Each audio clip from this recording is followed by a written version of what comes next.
Hello વિદ્યાર્થી મિત્રો, welcome back. આજે આપણે વાત કરીશું વનસ્પતિ પેશીઓના પ્રકારોનું વર્ગીકરણ. આના પહેલાં આપણે પેશી એટલે શું એટલે કે પેશીની વ્યાખ્યા તથા પ્રાણી પેશી અને વનસ્પતિ પેશી વચ્ચે કઈ રીતના તફાવત છે એના વિશે આપણે ચર્ચા કરી લીધી હતી. બરાબર. હવે આપણે એકવાર ફરી પેશીની વ્યાખ્યા જોઈ લઈએ કે ભાઈ પેશીની વ્યાખ્યા શું થશે. તો કોષોના સમૂહ દ્વારા કોઈ નિશ્ચિત સ્થાન પર કોઈ નિશ્ચિત કાર્ય થતું હોય તો તેને શું કહેવામાં આવશે? પેશી તરીકે ઓળખવામાં આવે છે. બરાબર. તો અહીંયા પેશીની વ્યાખ્યામાં 3 શબ્દો અગત્યના છે. કોઈ નિશ્ચિત સ્થાન પર, પછી નિશ્ચિત કાર્ય અને કોષોના સમૂહ. બરાબર. તો આ ત્રણેય શબ્દોથી શું બને છે? પેશીની વ્યાખ્યા બને છે. બરાબર. હવે આપણે અહીંયા વનસ્પતિ પેશીઓનું વર્ગીકરણ જોવાનું છે. એટલે કે હવે વનસ્પતિના અંદર અલગ અલગ કાર્યો થતા હોય છે, તો એ અલગ અલગ કાર્યો અલગ અલગ સ્થાન પર થશે. બરાબર. અને એ સ્થાન પર કઈ કઈ પેશીઓ જવાબદાર હોય છે એના વિશે આપણે આજે માહિતી મેળવીશું. બરાબર. તો સૌપ્રથમ પહેલાં એનું વર્ગીકરણ કઈ રીતના થયેલું છે, એનું માળખું કઈ રીતના છે એના વિશે સમજી લઈએ. બરાબર. તો પહેલાં આપણે વાત કરીશું પેશીઓમાં વનસ્પતિ પેશી અને ત્યારબાદ આપણે પ્રાણી પેશીઓનું પણ માળખું જોઈશું. બરાબર. તો હવે જે વનસ્પતિ પેશીઓ હોય છે એના મુખ્યત્વે 2 ભાગ પડે છે. વનસ્પતિ પેશીના કેટલા ભાગ પડે છે? 2 ભાગ. કયા કયા? તો એક થઈ જશે વર્ધનશીલ પેશી અને બીજી થઈ જશે સ્થાયી પેશી. બરાબર. અત્યારે ફક્ત તમે નામ યાદ રાખવાનો પ્રયત્ન કરો. જે તે ટોપિકમાં આપણે એનું કાર્ય શું છે, એ કઈ જગ્યાએ આપણને જોવા મળે છે, એના વિશે આપણે જે તે ટોપિકમાં વાત કરીશું. બરાબર. પરંતુ અહીંયા અત્યારે વર્ગીકરણ કઈ રીતના થયેલું છે એ સમજી લઈએ. તો હવે વનસ્પતિ પેશીમાં 2 ભાગ, વર્ધનશીલ, એને બીજું કહેવું હોય તો વર્ધમાન પેશી પણ કહી શકીએ છીએ. અને બીજી જે પેશી હશે એ કઈ પેશી હશે? બીજો ભાગ તો સ્થાયી પેશી. બરાબર. તો આમ વનસ્પતિ પેશીના મુખ્યત્વે બે ભાગ કયા કયા? વર્ધનશીલ અને સ્થાયી. હવે આ વર્ધનશીલના ટૂંકમાં તમને કાર્ય કહું તો જ્યાં વનસ્પતિની વૃદ્ધિ થતી હોય, બરાબર, તો વૃદ્ધિ જ્યાં આગળ થતી હશે ત્યાં આગળ જે પેશી જવાબદાર હશે કઈ હશે? તો વર્ધનશીલ પેશી. બરાબર. હવે વૃદ્ધિ થવા માટે શું જરૂરી છે? તો કોષોનું વિભાજન થવું જરૂરી છે. એટલે કે એક કોષમાંથી બીજા નવા કોષો બનવા જરૂરી છે. બરાબર. તો આ રીતના એ પોતે શું કરે છે? જે તે ભાગને વૃદ્ધિ કરવામાં મદદ કરે છે. એટલે કે ત્યાં આગળ કેવા પ્રકારની પેશીઓ જવાબદાર હશે? વર્ધનશીલ પેશી. બરાબર. અને સ્થાયી પેશી કઈ રીતના નિર્માણ પામે છે? તો હવે એવી વર્ધનશીલ પેશી જે પોતાનો કોષનું વિભાજન કરવાનો એટલે કે વિભાજન થવાનો ગુણ ગુમાવી દે છે. બરાબર. હવે આ પેશીઓ શાની બનેલી છે? કોષોની બનેલી છે. બરાબર. તો એવા કોષો જે હવે પોતાનો વિભાજન થવાનો એટલે કે એકમાંથી નવા કોષોનું નિર્માણ થવાનું જે ગુણ હતો એ ગુમાવી દે છે. તો એવા જે ગુણ ગુમાવ્યા બાદ જે કોષો હશે એ પછી કેવી પેશીનું નિર્માણ કરી દે છે? સ્થાયી પેશીનું નિર્માણ કરી દે છે. બરાબર.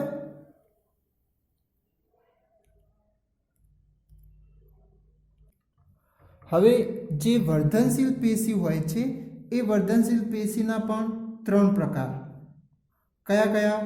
તો એમાં એક થશે અગ્રસ્ત વર્ધનશીલ પેશી. કઈ? અગ્રસ્ત વર્ધનશીલ પેશી. બીજી આવશે પાર્શ્વીય વર્ધનશીલ પેશી. અને ત્રીજો એનો પ્રકાર છે આંતરવિષ્ટ. હવે આ કેટલાક નામ અત્યારે તમને અટપટા લાગતા હશે, પરંતુ આ જ્યારે એમના કાર્યો વિશે તમને સમજ આવશે એટલે કે જે તે ટોપિકમાં આપણે કાર્ય વિશે સમજીશું તેના પરથી આ નામ તમને સરળ થઈ જશે. બરાબર. કે ભાઈ અગ્રસ્ત કેમ એને કહેવામાં આવ્યું છે, પછી પાર્શ્વીય કેમ કહેવામાં આવે છે. બરાબર. તો વર્ધનશીલ પેશીના મુખ્યત્વે કેટલા 3 પ્રકાર એટલે કે અગ્રસ્થ, પાર્શ્વીય અને આંતરવિષ્ટ. બરાબર. હવે વાત કરીએ આપણે સ્થાયી પેશી વિશે. તો સ્થાયી પેશીના મુખ્યત્વે 2 પ્રકાર છે. કયા કયા? તો એક થઈ જશે સરળ સ્થાયી પેશી. હવે કેમ એને સરળ સ્થાયી પેશી કહેવામાં આવે છે એ પણ આપણે ટોપિકમાં વાત કરવાના છીએ.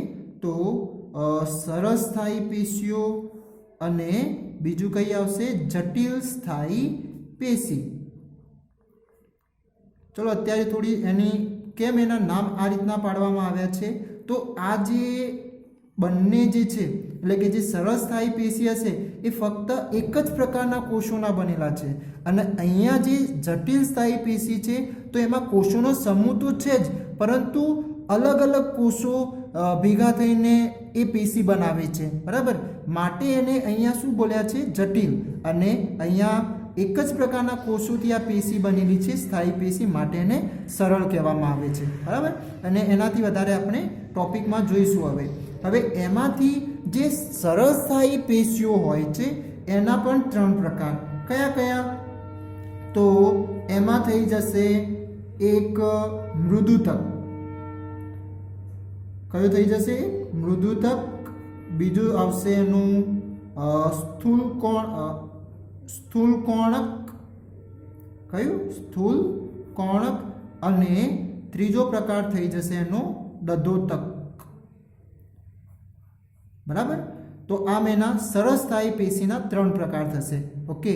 અને એમાંથી પણ મૃદુતકમાં આપણે 2 વિશે ચર્ચા કરવાની છે. તો એક થઈ જશે હરિત કર્ણોતક નું કાર્ય શું થઈ જશે? કારણ કે પેશી એ શું કરે છે? અલગ અલગ કાર્યો કરે છે. તો આપણે અહીંયા જે પણ એની માહિતી મેળવવાની છે એ મુખ્યત્વે 2 પ્રકારે તો હશે જ કે ભાઈ એમનું સ્થાન ક્યાં આગળ આવેલું છે અને એની સાથે સાથે એમના કાર્યો કયા કયા છે. બરાબર. જે તે કાર્યના આધારે એમના સ્થાન નિર્ભય કરશે. બરાબર. અને એના ઉપરથી મોટા ભાગે એમના નામ પાડેલા છે. ઓકે. તો અહીંયા જે મૃદુતક જે હશે સરળ સ્થાયી પેશીમાંથી જે મૃદુતક હશે એમાં 2 આવશે ભાગ હરિત કર્ણોતક અને વાયુતક. એટલે કે એમના પણ અલગ અલગ કાર્ય હોવાના કારણે અલગ અલગ નામ છે. ઓકે. અને ત્યારબાદ જટિલ સ્થાયી પેશીમાં આપણે 2 ભાગ જોવાના છે. કયા કયા? તો એક છે જલવાહક પેશી. આ તમે નામ શાયદ સાંભળ્યા હશે. જલવાહક અને અન્નવાહક. જેમાં હવે જલ છે જલવાહક પેશી એટલે કે જે પાણીનું અવરજવર એટલે કે પાણી જે મૂળથી લઈને પર્ણ સુધી પહોંચાડતી હશે તો એવી પેશીઓને પછી શું કહેવામાં આવશે? જલવાહક. અને અન્નવાહક પેશી એટલે કે જે પ્રકાશ સંશ્લેષણ દરમિયાન જે ખોરાક બનતો હોય એને અલગ અલગ ભાગમાં જે પહોંચાડતી જે પાઇપ જેવી રચના હશે એટલે પાઇપ જેવી રચનાને અહીંયા શું કીધું? પેશીઓ કહી દીધી છે. બરાબર. કારણ કે કોષોનો સમૂહ જ એને શું કરે છે? આગળ પહોંચાડે છે. ઓકે. તો એમ અન્ન એટલે કે ખોરાકનું વહન કરતું હોય, જલવાહક એટલે કે જે પાણીનું વહન કરતું હોય એવી પેશીઓ. બરાબર. તો આ રીતના આપણે વનસ્પતિ પેશીનું તમે વર્ગીકરણ જોઈ શકો છો કે એ કઈ રીતના કયા કયા ભાગ આપણે સમજવાના છે. તો એકવાર ફરીથી રિપીટ કરી લઈએ કે વર્ધનશીલ પેશી એના વનસ્પતિ પેશીના મુખ્ય 2 ભાગ વર્ધનશીલ પેશી અને સ્થાયી પેશી. વર્ધનશીલ પેશીના 3 ભાગ કયા કયા? અગ્રસ્થ, પાર્શ્વીય અને આંતરવિષ્ટ. બરાબર. અને સ્થાયી પેશીના 2 ભાગ કયા કયા? સરળ સ્થાયી પેશી અને જટિલ સ્થાયી પેશી. બરાબર. અને સરળ સ્થાયી પેશીમાં 3 ભાગ પડશે: મૃદુતક, સ્થૂલકોણક અને દધોતક. ઓકે. અને એમાંથી આપણે મૃદુતકમાં પણ 2 ભાગ જોઈશું: હરિત કર્ણોતક અને વાયુતક. બરાબર. બીજું વાત કરીએ જટિલ સ્થાયી પેશીઓમાં 2 ભાગ જોવાના છે: જલવાહક પેશી અને અન્નવાહક પેશી. બરાબર. એના પણ અંદર 4 ભાગ છે. આપણે એના ડિટેલ્સમાં વાત કરીશું. હવે સૌપ્રથમ આપણે વાત કરીએ કે ભાઈ વર્ધનશીલ પેશી એટલે શું અને એના આ જે અલગ અલગ 3 ભાગ છે એના કાર્ય શું છે અને એના સ્થાન શું છે. બરાબર. તો જોઈએ હવે વર્ધનશીલ પેશી. તો વર્ધનશીલ પેશીનું કાર્ય એટલે કે એનો અર્થ શું થાય? તો પહેલાં એ સમજી લઈએ કે ભાઈ વર્ધનશીલ પેશી એટલે શું. ઠીક છે, તો એની કંઈક વ્યાખ્યા લખવી હોય તો આ રીતના પણ લખી શકો કે જે પેશીના કોષો કોષ વિભાજન પામી નવા કોષોનું સર્જન કરે તેવી પેશીઓને શું કહેવામાં આવશે? વર્ધનશીલ પેશી કહેવામાં આવે છે. ઓકે, એટલે જે પેશીઓના અંદર રહેલા જે કોષો હશે એ પોતે કોષ વિભાજન પામીને શું કરે છે? નવા કોષોનું નિર્માણ કરે છે, સર્જન કરે છે. કેમ? અને આવું ક્યાં આગળ થશે? તો જે ભાગમાં વૃદ્ધિ થતી હશે જે તે વનસ્પતિની અંદર, તો ત્યાં આગળ આ વર્ધનશીલ પેશીઓ જોડાયેલી, એટલે કે વર્ધનશીલ પેશીઓ આપણને જોવા મળશે. એટલે કે વર્ધનશીલ પેશીઓ દ્વારા જ એ શું થઈ રહ્યું હશે? ત્યાં આગળ વૃદ્ધિ થતી જોવા મળે છે. ઓકે, તો ટૂંકમાં વર્ધનશીલ પેશીનું કાર્ય જે તે ભાગને વૃદ્ધિ કરાવવી. હવે વૃદ્ધિમાં પણ એ એની લંબાઈમાં વધારો કરી શકે છે, એની પહોળાઈમાં વધારો કરી શકે, એટલે કે એની જાડાઈમાં વધારો કરી શકે છે. બરાબર, જેમ કે લંબાઈ, તો વૃક્ષ જ્યારે આપણે ઉગાડીએ છીએ, બરાબર, તો ધીમે ધીમે એની લંબાઈમાં શું થતો જાય છે? વધારો થતો જાય છે. બરાબર, એની સાથે સાથે આપણે એના થડની વાત કરીએ, પ્રકાંડ, બરાબર, તો જેમ જેમ એની લંબાઈમાં વધારો થતો જાય એમ એમ એનું થડ હશે એ થડમાં પણ શું થતી જાય છે? એની પહોળાઈમાં પણ વધારો થતો જોવા મળે છે. એટલે કે એ શું થઈ રહ્યું છે? થડ પણ વૃદ્ધિ પામી રહ્યું છે. બરાબર, એટલે વનસ્પતિ જે પણ વૃક્ષ છે એનું થડ પણ વૃદ્ધિ પામી રહ્યું છે, એની લંબાઈમાં પણ વૃદ્ધિ થઈ રહી છે. તો આમ અલગ અલગ રીતે વનસ્પતિમાં વૃદ્ધિ પામતી જોવા મળશે. ઓકે, તો હવે એ વર્ધનશીલ પેશીઓ કયા સ્થાને વૃદ્ધિ કરી રહી છે એ સ્થાન ઉપરથી એમના 3 પ્રકાર પાડવામાં આવ્યા છે. અને એ 3 પ્રકાર કયા છે? તો વર્ધનશીલ પેશીના આપણે 3 પ્રકાર જોઈ ગયા હતા. કયા કયા? અને એ કોના આધારે? એમના સ્થાનના આધારે. કોના આધારે? સ્થાનના આધારે. બરાબર, મેં તમને વાત કરી હતી કે સ્થાન અથવા એમના જે કાર્ય શું છે એ પ્રકારે એમના ભાગ પડશે. બરાબર, તો અહીંયા કયા કયા હતા ભાગ એના? અગ્રસ્ત વર્ધનશીલ પેશી, અગ્રસ્ત વર્ધનશીલ પેશી, પછી આવશે પાર્શ્વીય વર્ધનશીલ પેશી, અને ત્રીજું આવશે આંતરવિષ્ટ વર્ધનશીલ પેશી. બરાબર, હવે આપણે એના સ્થાન અને કાર્ય જોઈએ કે ભાઈ અગ્રસ્ત વર્ધનશીલનું કાર્ય શું થશે?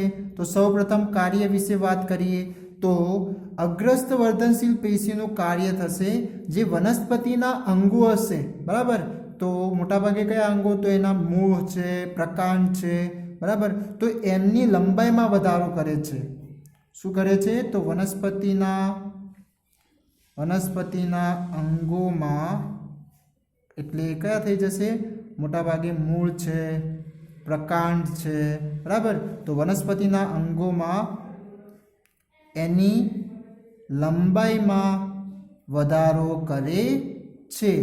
તો જે એની ઊંચાઈમાં વધારો, એટલે કે એની લંબાઈ લાંબુ થતું જાય, તો ત્યાં આગળ કયા પેશી આવેલી હશે? તો અગ્રસ્ત વર્ધનશીલ પેશી. હવે આપણે એના સ્થાન વિશે વાત કરીએ તો સ્થાન ક્યાં આગળ જોવા મળશે? તો જે મૂળની ટોચ હોય, બરાબર, અને જે પ્રકાંડની ટોચ હોય ત્યાં આગળ કયા? આ અગ્રસ્ત વર્ધનશીલ પેશીઓ જોવા મળશે. એટલે કે નીચે પણ મૂળ પણ શું કરતા હશે? વૃદ્ધિ કરતા હશે, એની પણ લંબાઈમાં વધારો થતો હોય. ઓકે, તો એની જે લંબાઈ જે વધે છે તો એ મૂળની ટોચ પર પણ શું રહેલું હોય છે? અગ્રસ્ત વર્ધનશીલ પેશી. અને જે પ્રકાંડ વૃદ્ધિ કરતું હોય, બરાબર, તો એ દરમિયાન એની ટોચ પર શું રહેલું હોય છે? અગ્રસ્ત વર્ધનશીલ પેશી. એને આકૃતિ દ્વારા સમજવું હોય તો આપણે કંઈક આ રીતના પણ સમજી શકીએ છીએ. માનો કે આ વનસ્પતિ કોઈ હોય એ વૃદ્ધિ કરી રહી છે, તો એના પ્રકાંડના ભાગ ઉપર, એટલે કે એના ટોચ ઉપર જે રહેલું હશે, માન લો કે આ ટોચનો ભાગ છે એનો, બરાબર, તો આ જે ટોચના ભાગ ઉપર જે ટોચને વૃદ્ધિ કરવા માટેની કઈ વર્ધનશીલ પેશી છે? તો એ થઈ જશે અગ્રસ્ત વર્ધનશીલ પેશી, બરાબર. અને માન લો કે આ નીચે અહીંયા એના મૂળના ભાગ હોય, બરાબર, આ રીતના, તો એ મૂળના ભાગને, એટલે કે એ મૂળના જે ટોચ હશે એની જે આ જે ટીપ, બરાબર, તો આ જે ભાગ ઉપર પણ શું રહેલું હશે? અગ્રસ્ત વર્ધનશીલ પેશી. ઓકે, હવે આપણે વાત કરીએ તો અગ્રસ્ત વર્ધનશીલ પેશીના આપણે કાર્ય જોઈ લીધું અને સ્થાન. તો સ્થાન થશે જે તે પ્રકાંડ અને મૂળની ટોચના ભાગે, અને એ શું કરે છે? લંબાઈનો વધારો કરે છે. એના કારણે શું થશે? જે તે વનસ્પતિના અંગોમાં લંબાઈમાં એના વધારો થશે. હવે આપણે વાત કરીએ પાર્શ્વીય વર્ધનશીલ પેશી. તો પાર્શ્વીય વર્ધનશીલ પેશી એ શું કરે છે? તો વનસ્પતિના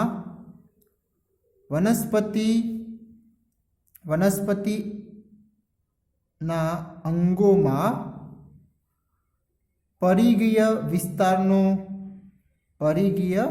વિસ્તાર એટલે કે એની જાડાઈ અથવા તો પહોળાઈમાં એ શું કરે છે? વધારો કરે છે. અને બીજું કહેવું હોય તો શું કહી શકાય છે? એને પરિઘીય વિસ્તારમાં એ વધારો કરે છે, બરાબર.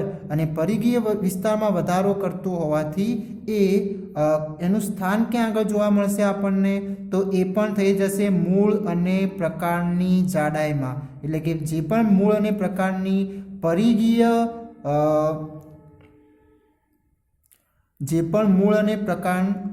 પ્રકાંડના પરિઘીય ભાગ પર,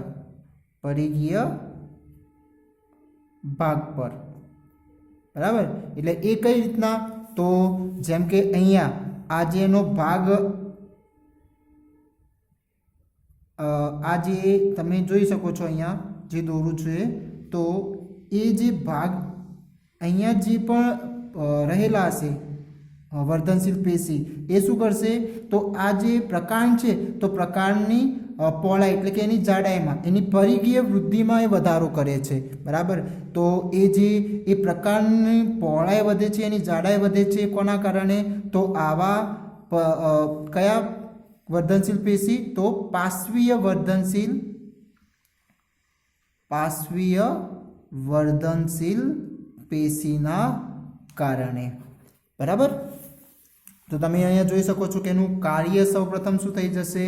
તો કાર્ય થઈ જશે વનસ્પતિ અંગોમાં પરિઘીય વિસ્તારમાં વધારો કરવાનું, બરાબર. અને એનું સ્થાન ક્યાં આગળ થઈ જશે? તો મૂળ અને જે પ્રકાંડ છે, ઓકે, તો એ પ્રકાંડના પરિઘીય ભાગ ઉપર, એટલે કે એની જે પરિઘ કોને કહેવાય? આપણે વર્તુળમાં, તમે ગણિતમાં પરિઘ વિશે ભણીને આવ્યા છો, બરાબર. તો જે વર્તુળના આ જે લંબાઈ છે એને શું કહેવામાં આવશે? પરિઘ કહેવામાં આવશે, બરાબર. તો હવે એ જ એની જાડાઈ, ઓકે. હવે નંબર 3માં વાત કરીએ આંતરવિષ્ટ વર્ધનશીલ પેશી. હવે આ આંતરવિષ્ટ વર્ધનશીલ પેશી ક્યાં આગળ જોવા મળશે? તો એનું સ્થાન વિશે પહેલા આપણે વાત કરીએ. આંતરવિષ્ટ વર્ધનશીલ પેશીના સ્થાન વિશે આપણે વાત કરીએ તો સૌપ્રથમ, કારણ કે આપણે સ્થાનના આધારે કર્યા છે, તો સ્થાન ક્યાં આગળ જોવા મળશે? તો આંતરગ્રાહીય સ્થાને. હવે આ આંતરગ્રાહીય સ્થાન એટલે કે જે પેલી ગાંઠ જે રહેલી હોય, જેમ કે તમને એક ઉદાહરણ આપું, જે શેરડી હોય તો શેરડીનું પ્રકાંડ, એટલે કે આપણે ખોરાક તરીકે એનું પ્રકાંડ ઉપયોગ કરીએ તો તમને વચ્ચે આમ ગાંઠ જેવું વચ્ચે જોવા મળે છે. તો એ શું થઈ જશે? આંતરગ્રાહીય સ્થાન, અથવા તો એને કહેવામાં આવે છે આંતરગાંઠ, બરાબર. તો બે આંતરગાંઠ વચ્ચેનો જે અંતરમાં જે વધારો કરવાનું કામ કોનું થઈ જશે? આવી આંતરવિષ્ટ आंतर एटले के बंने वच्चे बट कया आंतरगांठ वच्चेनी ठीक है। जेम के अहींया तमने बात करूं अहींया क्या आगळ तमने वधारो थतो जोवा मळशे तो हवे आ जे ते भाग वृद्धि करी रह्या छे एनाथी बराबर तो एना उपरना भागे आ छे पछी अहींया आ भाग छे आ बराबर तो हवे ए बंने गांठ वच्चेनो जे भागमां जे वधारो करे छे एने शुं कहेवामां आवशे ए कई वर्धनशील पेशी जवाबदार हशे तो आंतरविष्ट वर्धनशील पेशी। तो आम स्थानना आधारे आम 3 वर्धनशील पेशीना नाम पाडवामां आव्या छे के जे टोच उपर होय एटले के आगळ अग्रस्थ माटे एने नाम शुं आप्युं अग्रस्थ वर्धनशील पेशी जेनी परिघीय विस्तारमां वधारो करे एटले के एनी जाडाईमां वधारो करे एवी वर्धनशील पेशीने पार्श्वीय वर्धनशील पेशी अने आंतरविष्ट वर्धनशील पेशी एटले के एनी आंतरगांठ वच्चेनी लंबाईमां वधारो करे बराबर बे आंतरगांठ वच्चे ठीक छे तो एने शुं कहेवामां आवशे आंतरविष्ट वर्धनशील पेशी। ओके तो आ थई जशे आंतरग्राहीय स्थाने अथवा तो एने बीजी रीते लखवुं होय तो शुं लखी शकीए छीए के बे स्थायी पेशीनी वच्चे एटले के जे आंतरगांठ होय हवे ए डाळीओ पण होई शके बराबर पर्णोना तल प्रदेशमां पण होई शके छे एना अलग अलग स्थान विશે तमने बे स्थायी पेशीनी वच्चे क्या आगळ एना स्थान क्या क्या आगळ जोवा मळशे तो बे स्थायी पेशीनी वच्चे बीजू डाळीओनी आंतरगांठनी बंने तरफ डाळीओनी आंतरगांठनी बंने तरफ बराबर अने बीजू एनु पर्णोना तल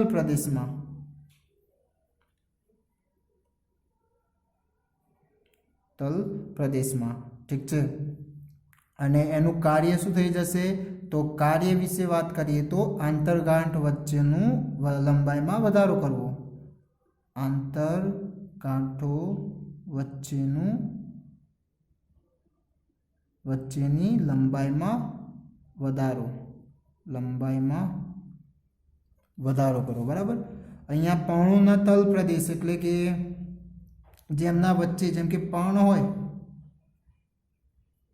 आ पर्ण छे तो पर्णोना तल प्रदेश एटले के आ भाग जे जोवा मळे छे ए भागमां पण जे वधारो थतो जोवा मळे ए पण कोना कारणे जे डाળી સાથે જે જોડાયેલો હોય ના પછી પર્ણ અને પર્ણના વચ્ચે એક નાનો ભાગ જોવા મળશે આપણને બરાબર તો એ જે તલ પ્રદેશમાં પણ જે વધારો થતો જોવા મળે છે એ પણ કોના કારણે તો આ આંતરવિષ્ટ વર્ધનશીલ પેશી દ્વારા બરાબર। તો આમ વર્ધનશીલ પેશી એટલે કે જે કોષો વિભાજન પામીને નવા કોષોનું સર્જન કરે છે એના કારણે એની વૃદ્ધિમાં વધારો કરે છે જે તે વનસ્પતિના અંગોમાં ठीक है। तो एवी पेशीओने कहेवामां आवे छे वर्धनशील पेशी अने एमना स्थानना आधारे 3 भाग अग्रस्थ पार्श्वी अने आंतरविष्ट।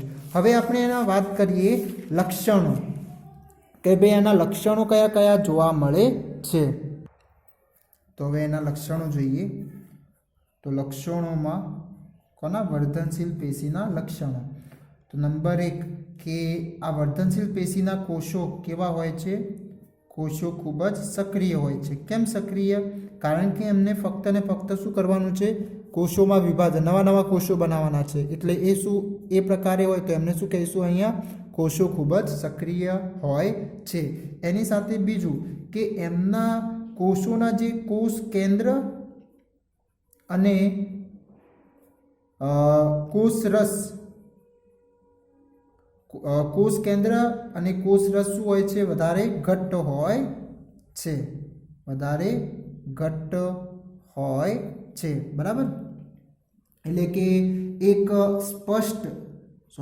स्पष्ट कोष केंद्र जोवा मळे छे अने जे कोषरस होय छे ए केवुं होय छे एमना कोष मान लो के आ रीतनो एनो कोष होय ठीक छे तो एना अंदर जे कोष रस जे जोवा मळे छे एकदम वधारे घट्ट होय छे बराबर अने जे कोष केंद्र एमां जोवा मळतुं होय एकदम स्पष्टपणे जोवा मळे छे।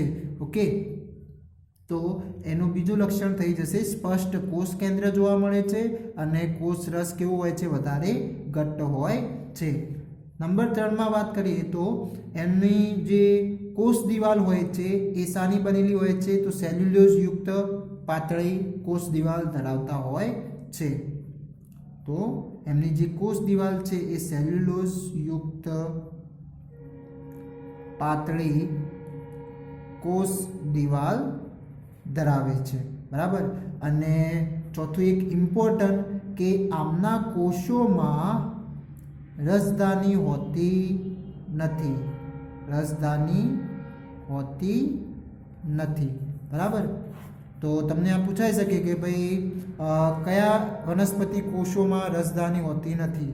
ઓકે, તો આમ તો આપણે વનસ્પતિ કોષ વિશે વાત કરી હતી, તો એમાં તો રસધાનીનો મોટો ભાગ રહેલો હોય છે, બરાબર. પૂરા કોષમાંથી આશરે 90% જેટલો ભાગ તો કોણ ધરાવતો હોય છે, રસધાની જ ધરાવતી હોય. અને રસધાનીનું કાર્ય વિશે વાત કરીએ તો એક પ્રકારનું સ્ટોર રૂમ થઈ જશે કોષનો, એટલે કે જે પણ કોષીય દ્રવ્યો હોય એ દ્રવ્યોને શું કરે છે, સંગ્રહવાનું કામ કરશે અને જે તે સમય પછી જેને જરૂરિયાત હશે એ પ્રમાણે એમાંથી ઉત્સર્જન થશે. ઓકે, તો એ જ રીતના પરંતુ અહીંયા શું છે કે ભાઈ આવા વર્ધનશીલ પેશીમાં રસધાની હોતી નથી. હવે આનું એક કારણ પણ પૂછાઈ શકે કે શા માટે વર્ધનશીલ કોષોમાં રસધાની ધરાવતા નથી. તો એના પાછળનું કારણ છે કે એ પહેલાં તો વર્ધનશીલ પેશીના જે કોષો છે એ કેવા હોય છે, ખૂબ જ સક્રિય, એટલે કે એમને ફક્ત ને ફક્ત કોષોનું વિભાજન કરવાનું કામ છે, બરાબર. કોઈ બીજા કાર્યો કરવાના નથી. ઓકે, કોઈ માન લો કે વનસ્પતિને સપોર્ટ કરવાનું કામ, એટલે કે એને રક્ષણ આપવાનું કામ એમનું હશે નહીં. તો આ રીતના ફક્ત ને ફક્ત એમનું વૃદ્ધિ કરવાનું, એટલે કે જે તે ભાગને વધારો કરવાનું જ કાર્ય હોવાના કારણે એક તો એ સક્રિય છે અને સક્રિય હોવાના કારણે એ વિભાજનશીલ કોષો હોય છે, બરાબર. તો હવે એમના અંદર આ કોષીય જે દ્રવ્ય હોય છે, શું કોષીય દ્રવ્ય, એ હવે એમને જરૂરિયાત પડતી નથી, એટલે કે એ કોષીય દ્રવ્યો ધરાવતા નથી. કારણ કે ફક્ત જેવો જ પેલો કોષ વૃદ્ધિ પામી જશે એટલે નવા કોષોનું નિર્માણ કરી દેશે, બરાબર. તો એમ સતત ને સતત કોષો શું કરતા હોય છે, વૃદ્ધિ પામતા હોય, એટલે કે નવા કોષો બનાવતા હોય છે. તો એ દરમિયાન હવે એમને કોષીય દ્રવ્યોની બીજા કાર્યો માટે જે કોષીય દ્રવ્યોની જરૂરિયાત પડતી હોય છે એ હવે એમને હોતી નથી. અને આ રીતના કોષીય દ્રવ્યોની જરૂરિયાત નહીં હોય તો પછી જે રસધાની હશે એ રસધાનીનું પછી કંઈ સંગ્રહવાનું કામ આવશે નહીં. તો હવે આ રીતનું સંગ્રહ, કોઈ એવા કોષીય દ્રવ્યોને સંગ્રહવાનું કામ નહીં હોય, બરાબર, સંગ્રહ કરવાનું કામ જ નહીં હોય, તો પછી એ રસધાની પછી ત્યાં આગળ વિકાસ પામતી નથી. અને એના કારણે ત્યાં આગળ એટલે કે કયા કોષોમાં, વર્ધનશીલ કોષોમાં રસધાની જોવા મળતી નથી. પરંતુ જે બીજા વનસ્પતિ કોષો હશે, એટલે કે જે પરિપક્વ વનસ્પતિ કોષો હશે, એટલે કે જે વિભાજનશીલ થતા નથી, એવા કોષોમાં તમને રસધાની જોવા મળશે. કારણ કે એમના અલગ અલગ કાર્ય હશે અને એ કાર્ય સતત વનસ્પતિને કરતા રહેવું, એ કોષોને કરતા રહેવાનું હોય છે, બરાબર. માટે એમને અલગ અલગ દ્રવ્યોની જરૂરિયાત પડશે, બરાબર. તો એના માટે એમને સંગ્રહવાની પણ જરૂરિયાત પડતી હોય છે અને સંગ્રહ કરવા માટે રસધાનીનું નિર્માણ કરવું પડશે, બરાબર. તો તમારે આ વૈજ્ઞાનિક કારણ પણ પૂછાઈ શકે કે શા માટે વર્ધનશીલ પેશીમાં રસધાની હોતી નથી, અથવા તો પછી આ લક્ષણો, વર્ધનશીલ પેશીના કયા કયા લક્ષણો છે, તો 4 લક્ષણો, કે એક તો સક્રિય હોય છે કોણ, એમના કોષો, એમના કોષના અંદર સ્પષ્ટ કોષ કેન્દ્ર અને વધારે ઘટ્ટ કોષરસ હોય છે, સેલ્યુલોઝવાળી પાતળી કોષ દિવાલ ધરાવે છે અને રસધાની હોતી નથી, બરાબર. તો આજે આપણે વાત કરી વનસ્પતિ પેશીનું પ્રકારોનું વર્ગીકરણ અને એની સાથે સાથે એક પેશી વિશે વાત કરી. કયો ભાગ? વર્ધનશીલ એટલે કે વર્ધમાન પેશી, બરાબર. Thank you.